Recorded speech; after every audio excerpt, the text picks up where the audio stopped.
Hey guys, welcome back with another brand video. Guys, in this video we will discuss that when you update your iPhone or iPad to the latest iOS version.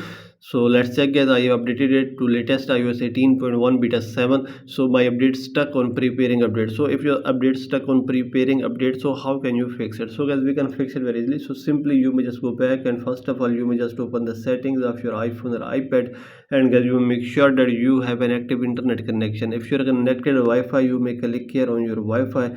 You may click here on your Wi-Fi name. Here is the option of forget this network, so you may click here and connect it again.